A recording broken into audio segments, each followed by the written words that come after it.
convosco. Ele está no meio de nós. Proclamação do Evangelho de Jesus Cristo segundo João. Glória a vós, Senhor. Naquele tempo, Jesus foi para o outro lado do mar da Galileia, também chamado de Tiberíades. Uma grande multidão o seguia, porque via os sinais que ele operava a favor dos doentes. Jesus subiu ao monte e sentou-se aí com seus discípulos. Estava próxima a Páscoa, a festa dos judeus.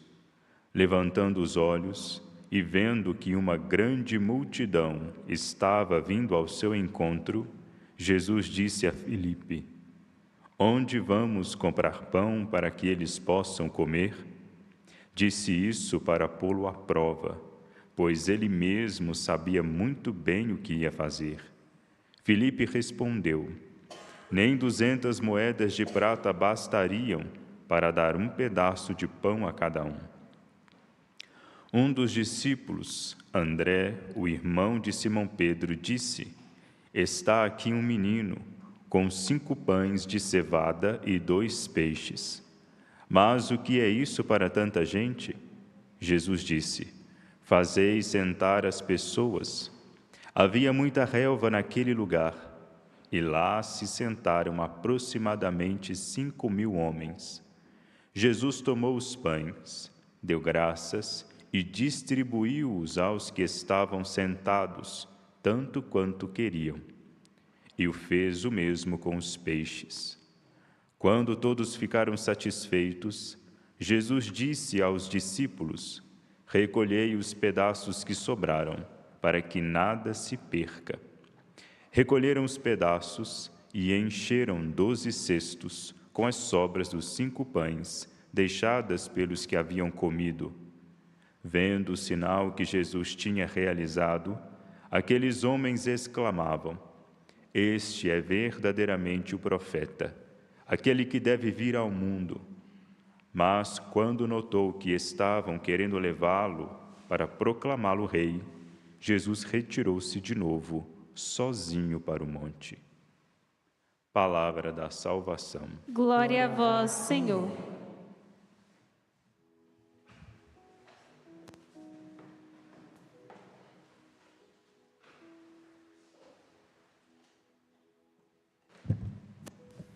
Amados irmãos, amadas irmãs, aqui congregados nesta casa de clemência e bondade, para que juntos possamos meditar a santa palavra de Deus. Você que reza conosco pela TV Horizonte, pela Rádio América, pelo nosso canal Mãe Piedade, meditemos aquilo que melhor temos, o Cristo Palavra, que também se dá em alimento a cada um de nós. Hoje o meu coração se enche de alegria, junto com o Padre Jefferson e Padre Sérgio, pois completa 8 meses que fomos ordenados padres. Quando essa missa começou e estava ouvindo a proclamação da palavra, estava recordando uma hora dessa, há 8 meses atrás, estava chegando em casa, já desidratado de tanto chorar, com muitas mensagens para responder, e com a pergunta: Nossa Senhora, será que tudo isso realmente aconteceu? E assim realizei este sonho de ser padre. E assim o coração foi acalmando e a gente foi conseguindo compreender que, na verdade, o ministério e a graça dele superabundam em cada um de nós, não porque somos os melhores, mas porque nos colocamos como disponíveis. E assim passaram-se já 8 meses, mas na verdade, para alguns pode ser pouco, mas só quem começou lá atrás, com o chamado de ser padre no ano de 2013, chegar em 2023 e ser ordenado padre, chegar à meta, sabe o quão árduo e laborioso foi, mas na clareza do meu coração que valeu a pena. Assim, peço que rezem por nós, para que assim nós, participando do sacerdócio de Cristo, consigamos testemunhar Ele e não a nós mesmos. Por isso que o meu lema de ordenação é: para mim o viver é Cristo. Só Ele, só viver por Ele. e o morrer, então, se torna lucro. Assim, amados e amadas de Deus, hoje escutamos a primeira leitura extraída dos Atos dos Apóstolos, em seu capítulo 5. E aqui é trazido o nome de um homem fariseu chamado Gamaliel. Um homem que, através de sua palavra, pelo menos nessa leitura, demonstrou ser alguém sábio. E ele era mestre de São Paulo.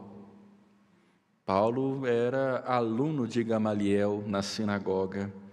E assim, aqueles poderosos da época queriam acabar com os apóstolos, né? Cortaram a cabeça, mataram o mestre e os discípulos começaram a se espalhar. E assim, queriam resolver o problema calando a boca deles, né? É muito fácil calar a boca das pessoas, mas na verdade a gente comunica não só pela oralidade, né? Mais de 90% da nossa comunicação não é verbal. Assim não adianta calar a boca dos profetas, dos apóstolos, porque eles estavam anunciando Cristo, o Cristo mesmo que os chamou e que eles escolheram seguir. E Gamaliel deu uma grande lição para aqueles homens, porque eles estavam querendo acabar com os apóstolos. E aí trouxe uma história recordando aquilo que havia acontecido. Apareceram diversos homens, apareceu Teudas, juntou diversos discípulos, mas Teudas morreu. Depois apareceu um tal de Judas, o Galileu, passou. Então, aquilo que é de Deus permanece. Aquilo que é do homem é perecível. Quantos falsos profetas apareceram? Quantas pessoas apareceram querendo derrubar a fé em Jesus Cristo e não conseguiram? Quantos falsos profetas aí fundam as suas igrejas clandestinas e querem, na verdade, usurpar da fé do outro que está sofrendo, que está padecendo por alguma enfermidade e prometendo uma fé milagrosa. A gente tem que tomar muito cuidado, porque quando a esmola é grande, o santo desconfia, né? E, infelizmente, até hoje permanece assim. E não preciso sair da Igreja Católica, dentro dela também há. Quantos de nós somos enganados por pessoas que se dizem ser aquilo que não são? Quantos de nós participamos e vamos em algumas igrejas, ou na verdade, porque o padre não pode celebrar o meu casamento no sítio, e aí eu vou e chamo um celebrante, eu vou e chamo um padre de uma outra igreja, que na verdade se diz padre, mas não é nada. Porque na verdade a gente perdeu a compreensão do que é sacramento, do que é ser igreja, e aí nós vamos fazendo as coisas, simplesmente porque a sociedade pede que nós assim o sejamos. E muitas das vezes por inocência na fé. No tempo de Jesus não era diferente. Antes dele não era diferente, por isso que até agora não mudou. Porque nós somos assim realmente. Nós gostamos do que é mais rápido, mais prático, objetivo, e queremos continuar a nossa vida, porque, se falou bonito, se fez direitinho, qual o pecado? E eu tenho muita dificuldade ao perceber isso, porque a maioria das coisas que começam de uma forma errada, por mais que almeja algo bom, mas se começa errado, tende a dar errado. E este é o desafio de nós, cristãos, em pleno século XXI, de reconhecer aquilo que está errado e denunciar pelo nosso batismo. Porque se nós cruzamos os braços e somos omissos, nos tornamos iguais ou piores. Muitos por aí anunciam a Cristo, mas na verdade querem crescer com a fé das pessoas. Abracemos então a nossa fé, saibamos aquilo que é de Cristo e aquilo que é do homem. Aquilo que é do homem pode ser perecível, mas aquilo que é de Deus permanece. Quantas pessoas na história da igreja tentaram destruí-la? E por que não conseguiram? Porque nem as portas do inferno vão vencer a igreja, porque ela é de Deus. Deus a fundou, Deus a criou. Pedro, tu és pedra, e sob esta pedra eu irei edificar a minha igreja, e o poder do inferno não prevalecerá contra ela. Muitos capetas poderão aparecer por aí, lobinhos que estão vestidos de pele de cordeiro. Cuidado com esse tipo de pessoa, não se misturem com essa raça de pessoa, porque na verdade elas não levam a nossa alma para o céu, como nós cantamos no salmo de hoje. Ao Senhor eu peço apenas uma coisa: habitar no seu santuário. Essas pessoas não vão nos levar para o céu, mas na verdade elas vão criar o céu delas aqui na terra, e assim vão ignorar aquilo que nós cremos e aquilo que nós professamos, para aproveitar do desafio e da fragilidade do outro. Por isso que costumo dizer: fruta podre cai sozinha e máscara falsa despenca. Não precisa lutar contra a fruta podre, ela cai e despenca igual fezes no chão, que nem os animais querem comer, só serve para os vermes. Aquilo que é podre, aquilo que é ruim, deixe de lado, porque basta uma laranja estragada para apodrecer todo o cesto.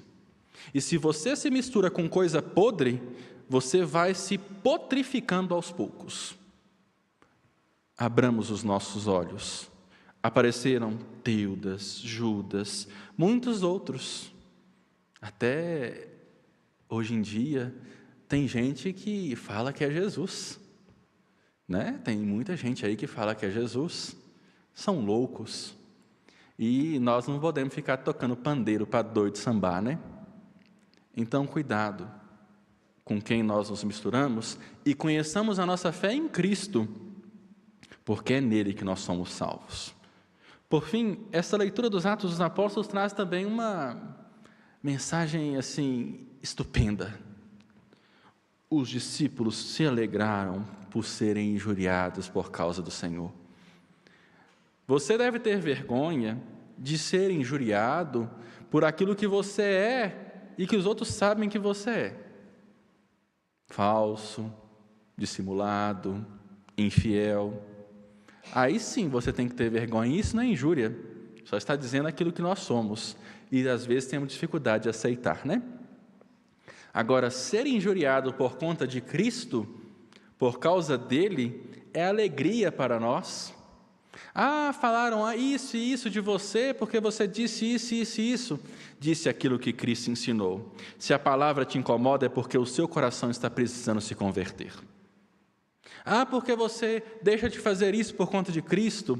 Prefiro seguir a Cristo do que ficar fazendo outras coisas e deixando minha mente desocupada, porque mente vazia é oficina do inimigo. Prefiro seguir a Cristo, prefiro ser denunciado, caluniado e até chicoteado como os apóstolos foram por conta de Cristo, do que, na verdade, passar por isso por conta de pessoas que são frágeis assim como nós. Nós nos alegramos pela nossa fé, nós honramos a nossa fé e assim, pelo nosso batismo, devemos defendê-la. Defender o Cristo, mesmo que se preciso, derramemos o nosso sangue.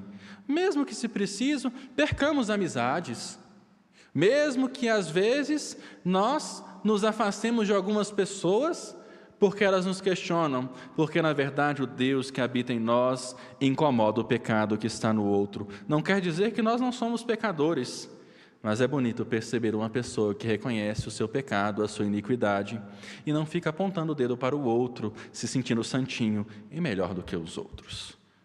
Abramos os nossos olhos e reconheçamos aquilo que é a nossa fé, e abracemos aquilo que é da nossa fé, e aquilo que é falso, que pode até se dissimular e fingir que é da nossa fé, afastemos, porque isso não nos aproxima de Deus, mas sim nos afasta dele. Abramos os nossos olhos e acordemos para enxergar aquilo que é da nossa fé e aquilo que não é. Mas se a sua escolha for para aquilo que é errado, nós assumiremos as consequências das nossas escolhas. Por fim, Jesus estava no Evangelho de hoje, Evangelho de São João, capítulo 6, estava próximo ao mar da Galileia, ou conhecido como Lago de Tiberíades.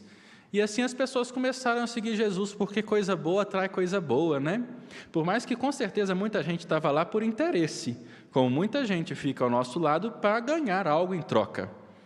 Certamente tinha muita gente querendo ser curado, certamente tinha muita gente precisando de um milagre, de uma bênção, mas tinha muita gente lá para espiar Jesus, para ficar à espreita, para contar e fofocar para os sumos sacerdotes, para matar Jesus. Tinha muita gente. E aí é o que muito me preocupa nas igrejas, vocês me perdoem. Igreja vazia demais me chama a atenção, mas igreja cheia demais também me chama. Os extremos são muito perigosos. Assim, Jesus estava cercado de pessoas, e as pessoas estavam seguindo Jesus há um bom tempo, só que não tinha alimento para todo mundo. E aí é perguntado: Senhor, o que é que nós vamos fazer? Nem certa quantidade de moeda é necessário para alimentar esse tanto de gente. E aí Jesus só manda o povo sentar na relva e faz o que nós fazemos a cada Eucaristia. No momento do ofertório, o padre eleva o pão e o apresenta. Jesus aqui levou aquilo que estava diante dele, rezou.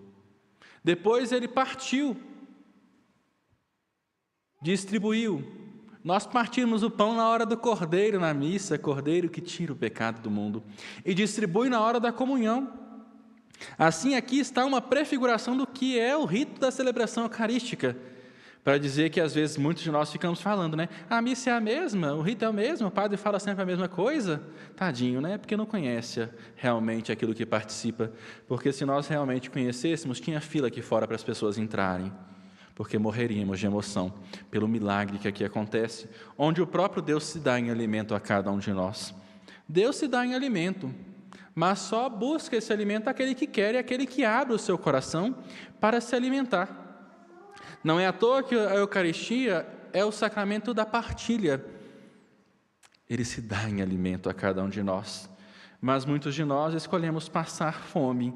E, infelizmente, às vezes também, escolhemos saciar a nossa fome com coisas que pode até encher a barriguinha, mas daqui a pouco nos tornamos novamente vazios, porque só Cristo consegue completar as lacunas que existem dentro de nós. Só Ele pode completar. Que Deus, então, possa alimentar as lacunas da sua vida através deste pão salutar, que é a Eucaristia, e que nós paremos de nos alimentar daquilo que é passageiro, mas nos alimentemos daquilo que é eterno. E só Cristo é eterno, só Cristo prevalecerá.